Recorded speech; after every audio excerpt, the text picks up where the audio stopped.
Outpouring or revival? People worldwide are debating the spiritual outpouring at Asbury University. Are we on the edge of another great awakening? And how can we tell if this is the start of it? And what can we do to awaken God's purpose in our hearts and lives? Well, Mark Burrell is the author of the book Rediscovering the American Covenant, Roadmap to Restore America. Mark, it's good to have you with us. So first, what do you make of this outpouring at Asbury? It's spreading nationwide. Churches, other universities, even a few secular ones are joining in. Are we on the edge of another great awakening? What do you think? Well, all signs are pointing that way for several reasons. One, there's certainly a hunger for it. A lot of us have been praying for revival in America for a while. And as the cultural decline takes place, as things get worse, it's very natural for there to be a turning back to God. And so I look at that. I also look at the Jesus Revolution, and we didn't talk about this, but the film just came out. I went and saw it last week. I was growing up in the 70s when that occurred. And if you look back over history, if you look at the First Great Awakening and the Second Great Awakening that happened in the 1730s, 40s, and 50s, and the second was in the early 1800s, what you tend to see is about 30 or 40 years later, something big happens. And so, of course, in the case of the First Great Awakening, it was the American founding, which was huge. In the case of the Second Great Awakening, it was abolishing slavery, which was equally as huge. And right now, if you're a Christian, you have a Christian worldview, and you're looking at what's happening in America, you're praying for a return back to the principles that this nation was founded on, which is going to be a big deal for us to work through as a nation. Which is why I wrote the book, incidentally, to help address that. I know widespread revival, great awakenings always lead to social change. Now, in your book, you discuss the American Christians have become stagnated in their faith. Others are indifferent about God and Christ. So tell us more about that. Yeah, so the book is about really solidifying our citizenship duty that Christians have. And incidentally, this is our duty no matter where we live. It's not just an American thing. What I did with the book is I went through the Bible.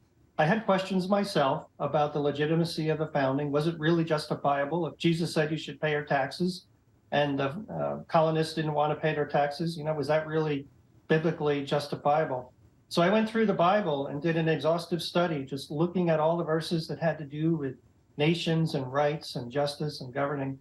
And Gary, I was flabbergasted at all the information I found. And as I lined it up, starting in the Old Testament, actually starting back in Genesis 9, you learned that we really have a citizenship responsibility to step forward and lead in the area of civil government, which is completely contrary to what the modern evangelical church says. Their basic theological position is submit and pray. No matter what, just submit and pray, which is, of course, they get that from Romans 13 and from 2 Timothy 1. But that's not where we first learn about our citizenship duty. We learn all about that in the Old Testament. And so that's what I do in the book. I lay it all out. I address all these objections.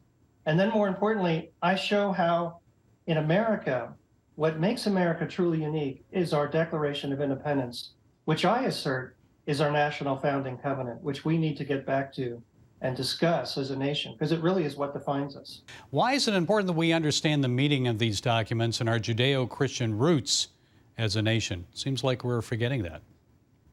Yeah, and that's the whole reason for the title, right? Rediscovering the American Covenant. So it's critical, first, as Christians living out our faith, I maintain if you want to aspire to be a mature believer, then you should be involved in governing in your local community, in your state, and in the nation where you live. That is part of living out your faith. And I lay that out. I describe what that looks like. It doesn't mean that we're all going to political rallies and doing these things, but it does mean that we have a responsibility to vote for people who believe in our national founding covenant, the idea that there is a law of nature and of nature's God, which is a description of the moral law that comes right from the Bible, the idea that our rights come from God, life, liberty, and the pursuit of happiness. This is really our citizenship duty. And that's the argument that I make. And my target audience for the book primarily are mature believers, pastors who are looking for a really strong biblical argument for why we are responsible for civil government. So that's the target audience of the book. And I'm hoping to engage in a national conversation eventually about our national identity, which comes from the Declaration of Independence. Well, this may be the best time. The book is Rediscovering the American Covenant, Roadmap to Restore America. Mark Burrell, thank you for setting us straight today. We appreciate it. Thanks, Gary.